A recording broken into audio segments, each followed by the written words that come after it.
Thank you all. Please be seated. Thanks for the warm welcome. It's good to be back in Baltimore, home of the mighty Orioles. And my friend Rafael Palmeiro. I had the honor of calling, or I call him Rafi, the other day to congratulate him on his 500 home run, 3,000 hit club membership. And I know you're proud of him here. He's as you can tell, I'm a baseball guy. And one of the things about Baltimore is you're great baseball fans, and I think we're all thrilled that our friend Rafael Palmeiro is such a great player. It's also an honor to be here at the Port of Baltimore. It's an impressive place to chopper over. There is a lot of action here in Baltimore, and I want to thank you all for giving me a chance to come by to talk about how to secure this port, other ports, the borders, and our country. That's the task at hand, and for those of you involved with protecting our homeland, I want to thank you from the bottom of my heart for your hard work. I want to thank the governor for welcoming me, and I appreciate the First Lady coming as well. The governor asked how my mountain bike's going. It's not going well when you fall. It seems like it's happening quite often these days. Congratulations on $1 billion surplus. It's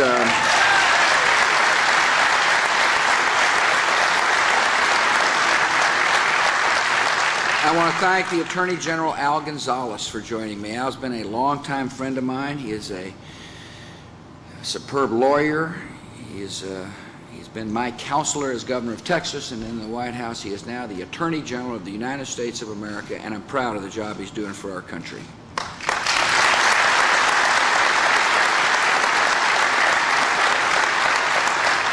And I appreciate my friend Mike Chertoff for agreeing to become the Secretary of the Department of Homeland Security. He has got a mighty task to make sure that old ways are abandoned for new ways, that we work closely together, that this kind of giant bureaucracy that has been created out of other bureaucracies functions smoothly, and he's doing a very good job of leading this important agency in the right direction. Mike, thanks for serving. Thanks for your leadership. Thanks for your clear vision about the job that you need to do. I want to thank Congressman Dutch Ruppersberger for being here. Dutch, it's good to see you. I appreciate you coming. You're a good man to take time out of your schedule to be here. I want to thank the mayor for joining us. Mr. Mayor, proud you're here. Thanks for taking time out of your schedule to come by to say hello. I want to thank Brooks Royster, the executive director, for hosting this event. It is not easy to host a president. Turns out the entourages are quite large these days. But I want to thank you for making this an important event. I want to thank all of you who are here. Once again, I want to thank those who wear the uniform for joining us. Last night, I announced my nomination of a good and highly qualified man to the Supreme Court, Judge John Roberts.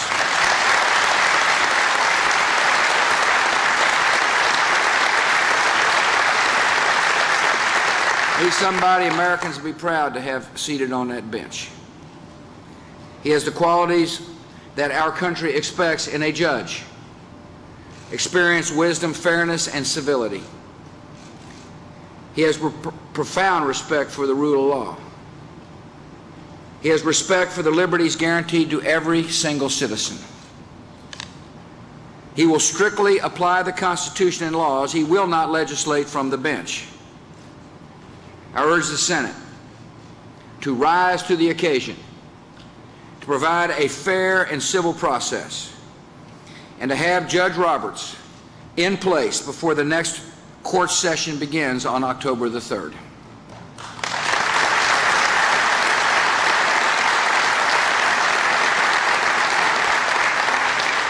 I not only have the duty to nominate good people to the bench, I have the duty to work with you all to protect this country. That's our most solemn duty. I'm going to talk about securing the homeland. But I want you to remember, as we work to secure the homeland, we have to be right 100% of the time. And the enemy only has to be right one time. And so therefore, the best way to protect the homeland is to go on the offense, is to find these people in foreign lands and bring them to justice before they come here to hurt us. And that's exactly what we're doing. We're pursuing a two-pronged strategy.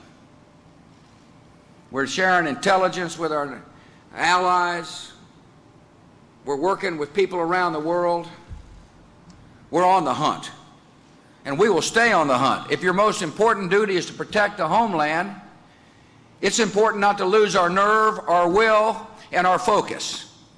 And the United States will not do so. We'll continue to lead to bring people to justice all around the world.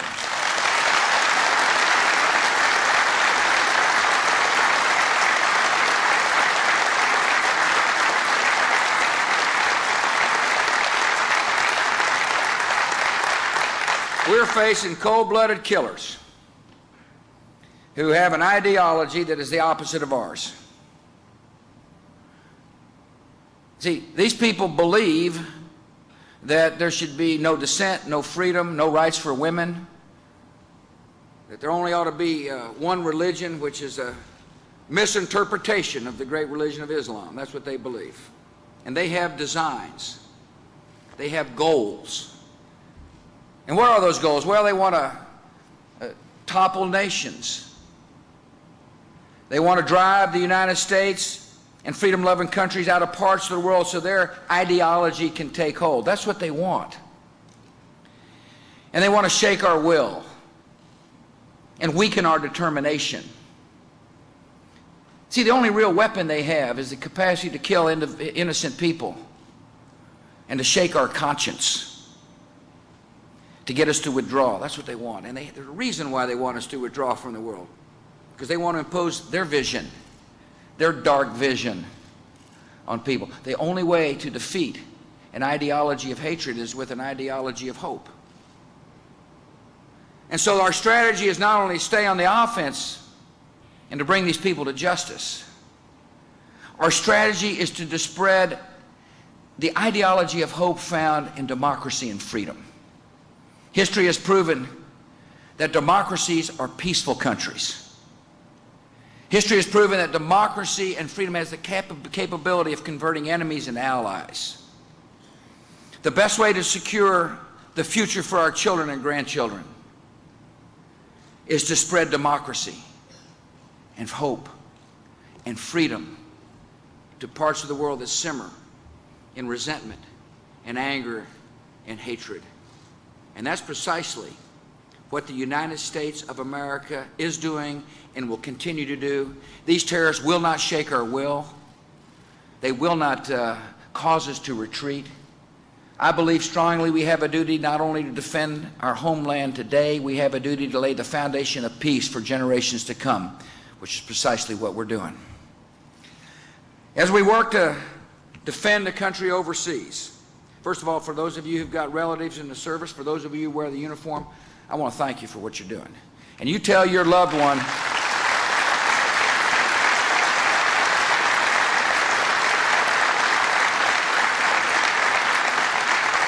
and if you're in contact with a loved one in Iraq or in Afghanistan, you can tell them this: the citizens of this great country, the citizens of the United States of America, stand squarely with those who wear the uniform of the United States military.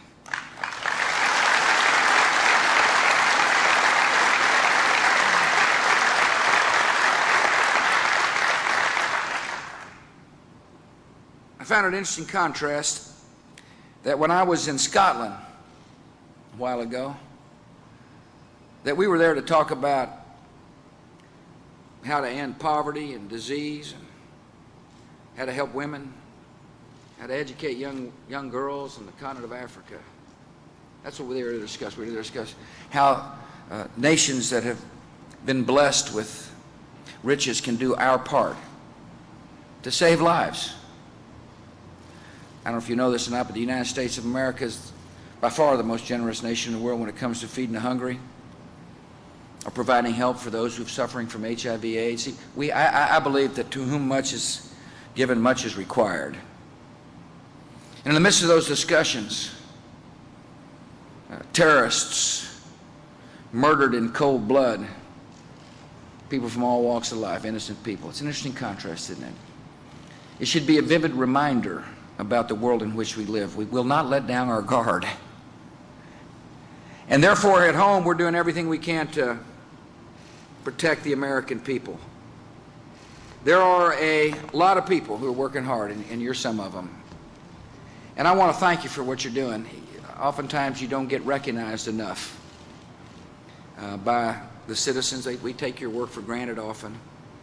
But I know how hard you're working, and I want to thank you for that. And the federal government has a responsibility to help you in your work. We're taking 4 key steps to protect the homeland. The first thing is to make sure that we spend resources necessary to protect the nation. Spend the money, and spend it wisely, by the way. Make sure that we spend it on areas that need the help. And we're spending unprecedented resources to protect our nation. We have more than tripled funding for Homeland Security since September the 11th. I want to thank the members of Congress for working on that. Dutch, thanks. We're developing innovative programs to defend this country against a biological, chemical, or nuclear attack. In other words, one of the biggest dangers we face is if a biological, chemical, or nuclear device gets in the hands of terrorists. Listen, they will use them. By the way, you can't negotiate with these people or reason with them. That's what you've got to understand. These are not the kind of people you sit down and send a counselor over and hope to convince them to change their ways. These are cold-blooded ideologues who will kill. And therefore, we've got to plan for the worst. We provided, since the fateful attack on our country, we provided more than $14 billion to train, equip state and local first responders. That makes sense, doesn't it? If those who are going to be responsible for responding to an attack are at the local level, federal government ought to help as part of a Homeland Security strategy, help train people, and we're spending money to do so. We've increased federal Homeland Security funding by more than tenfold for firefighters and police officers and other responders. I mean, if we're asking you to be on the front line, we ought to help you. And that's what we've done at the federal level. Secondly, we're strengthening the defenses at our most important and vulnerable locations. In other words, part of a strategy is to try to figure out where the enemy may attack. You assess your weaknesses, and you build on those, and you strengthen your weaknesses. Remember, this is a war. This isn't maybe a kind of a law enforcement adventure. We're at war with these people, and therefore, during a time of war, you've got to do everything you can to strengthen your defenses. And so we'll continue to enhance protection at our borders and coastlines and airports and bridges and nuclear power plants and water treatment facilities and other critical sites, including transportation infrastructure. Since September the 11th, we provided more than $350 million to help state and local authorities improve security on mass transits. I'm sure you can figure out why I'm trying to explain what we've done about mass transit. That's what the enemy hit the other day on one of our strong allies. They used their mass transit system to try to shake our will. The city of Baltimore and other cities around the country have received $2.4 billion in urban security grants, which they have the choice to use for mass transit security. I think it makes sense to say to a mayor, if you got a problem with your mass transit, here's a grant. And if you feel that's the best use of the money, use it there. My budget for the next year proposes a 64% increase in infrastructure protection grants. In other words, grants that will go specifically for infrastructure to safeguard subways, light rail, city buses, and other critical systems.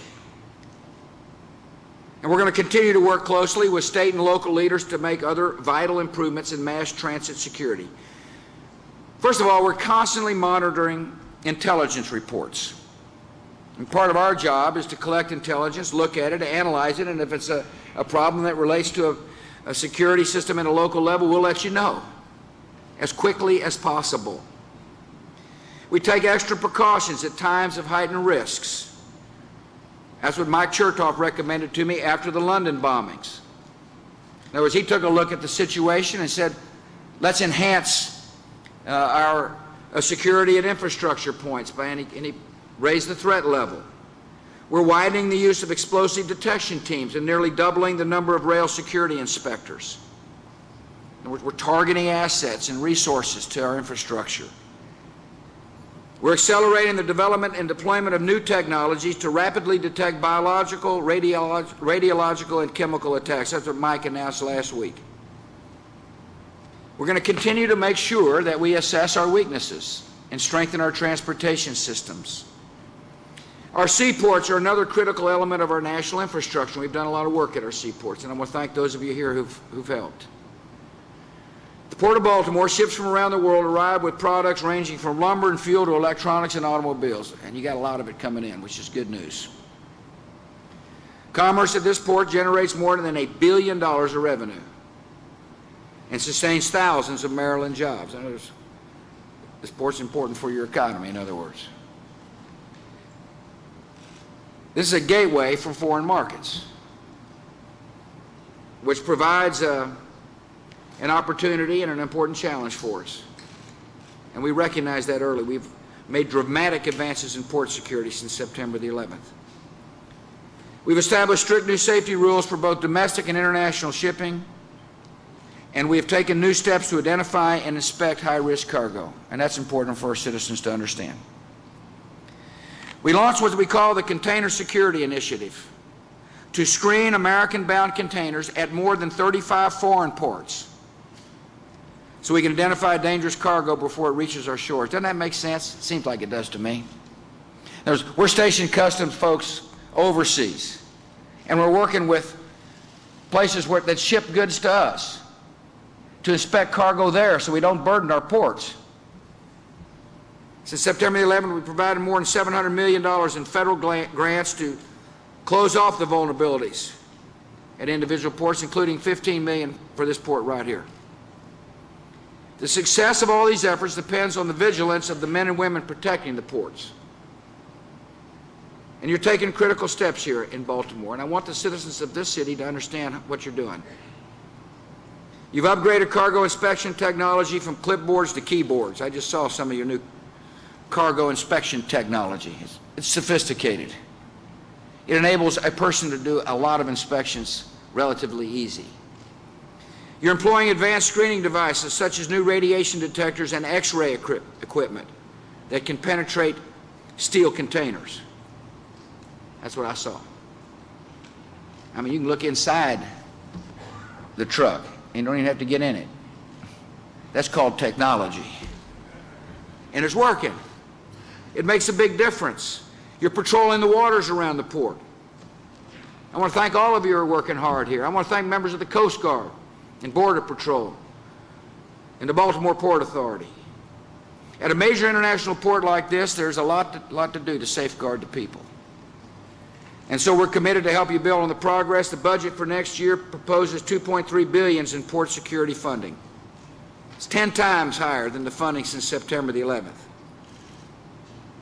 The budget increases the Coast Guard budget by more than 11%, including new funding for patrol boats. The budget boosts support for cutting-edge cargo screening technologies. I mean, we're really good at technology, and we might as well be using that technology to protect the American people. What I'm telling you is that we're focused here, and I want to thank Congress for staying focused with us. When you're at war, you can't lose sight of the fact that you're at war.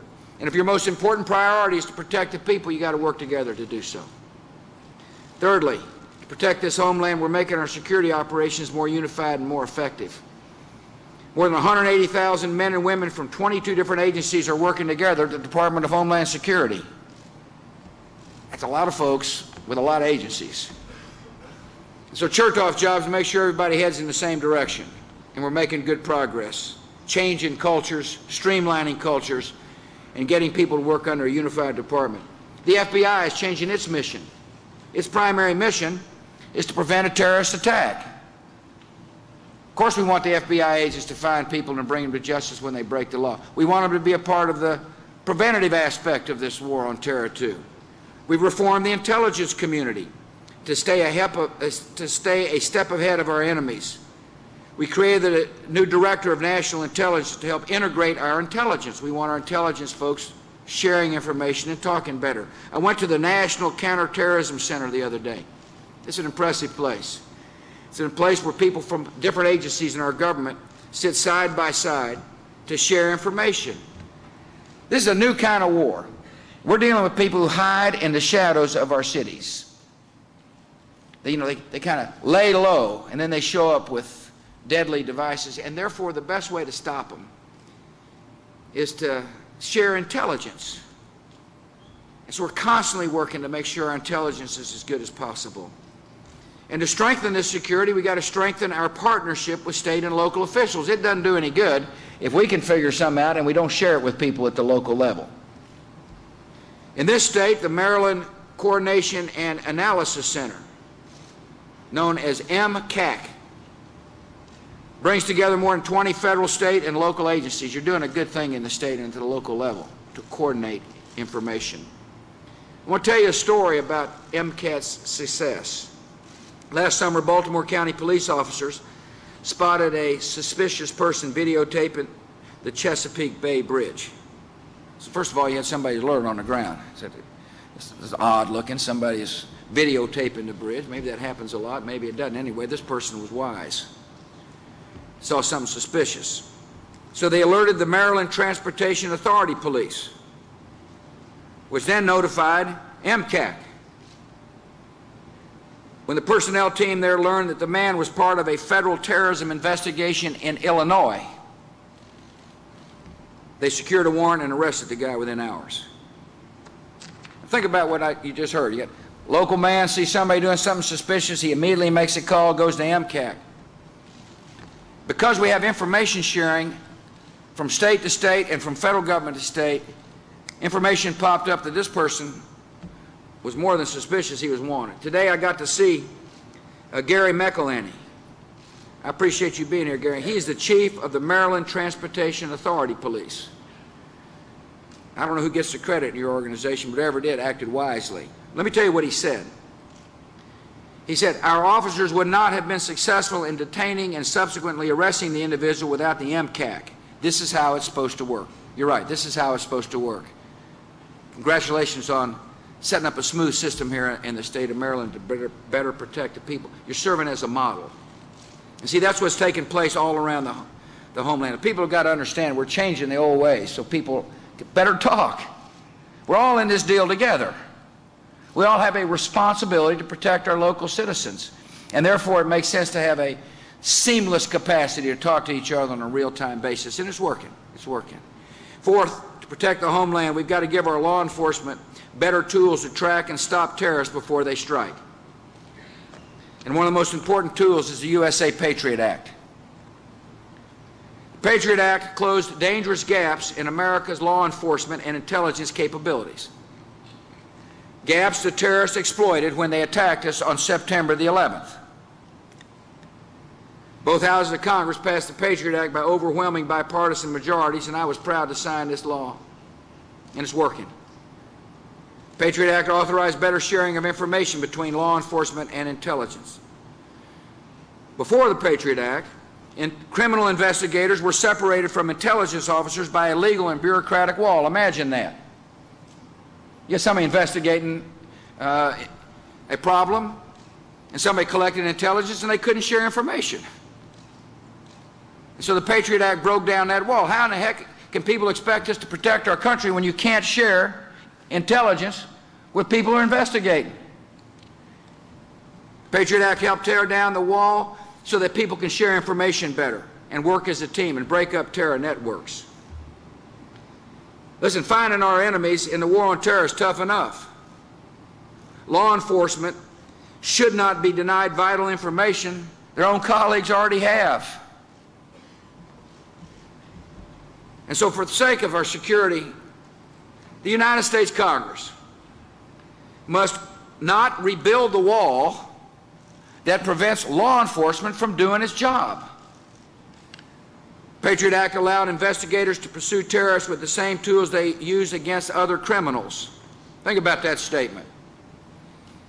We had people that could use certain tools against drug dealers but couldn't against terrorists. Before the Patriot Act, it was easier to track the phone contacts of a drug dealer than the phone contacts of a terrorist. Before the Patriot Act, it was easier to get the credit card receipts of a tax cheat than that of an al-Qaeda bankroller. Before the Patriot Act, agents could use wiretaps to investigate a person committing mail fraud, but not specifically to investigate a foreign terrorist carrying deadly weapons. Before the Patriot Act, investigators could follow the calls of mobsters who switched cell phones, but not terrorists who switched cell phones. That didn't make any sense. The Patriot Act ended all these double standards. The theory is straightforward. It makes sense to me, Dutch. I know it does to a lot of your colleagues. If we have good tools to fight street crime and fraud, then our law enforcement ought to have the same tools to fight terrorism. Patriot Act also has updated the law to meet high-tech threats like computer espionage and cyber terrorism. For example, before the Patriot Act, internet providers who notified federal authorities about threatening emails ran the risk of getting sued. Needless to say, that stops some people from sharing threatening emails. Nobody likes to get sued. Happens too often in our society, by the way. The Patriot Act modernized the law to protect internet companies who voluntarily disclose information to save American lives. Terrorists are using every advantage of the 21st century technology, and we got to make sure our law enforcement has got the tools to fight off that advantage. The Patriot Act helps us defeat our enemies while safeguarding civil liberties for all Americans. The judicial branch has a strong oversight role in the application of the Patriot Act. Law enforcement officers need a federal judge's permission to wiretap a foreign terrorist phone, or to track his calls, or to search his property. Officers must meet strict standards to use any of the tools we're talking about. And they are fully consistent with the Constitution of the United States. Congress also oversees the use of the Patriot Act. Our Attorney General, Al Gonzalez, delivers regular reports on the Patriot Act to the House and the Senate. The Department of Justice has answered hundreds of questions from members of the Congress. In other words, there's a strong oversight role. I want you to hear what Senator Dianne Feinstein of California said the other day. She said, "We have scrubbed the area and have no reported abuses." She was speaking about the Patriot Act. I want you to remember that the next time you hear someone make an unfair criticism of this important good law. Patriot Act hadn't diminished American liberties. It has helped to defend American liberties. Over the past 3.5 years, our law enforcement and intelligence personnel have put the Patriot Act to effective use. In other words, it's working because we got good people using the tools within the Patriot Act. They've used the law to break up terrorist cells in New York and Oregon and Virginia and Florida. We've prosecuted terrorist operatives and supporters from California to Texas to New Jersey to Illinois, North Carolina, and Ohio. We're making progress. It's one thing to have the tools, another thing to use them effectively within the guidelines of the United States Constitution. The Patriot Act has accomplished exactly what it was designed to do. The problem is, at the end of this year, 16 critical provisions of the Patriot Act are scheduled to expire. All 16 provisions are practical, effective, and constitutional, and they are vital to defending our freedom. This week, the House of Representatives will vote on legislation to renew the Patriot Act. As we saw in London, the terrorists are still active, and they are still plotting to take innocent life. So my message to the Congress is clear. This is no time to let our guard down, and no time to roll back good laws. The Patriot Act is expected to expire, but the terrorist threats will not expire. I expect, and the American people expect, the United States Congress and the United States Senate to renew the Patriot Act without weakening our ability to fight terror, and they need to get that bill to my desk soon.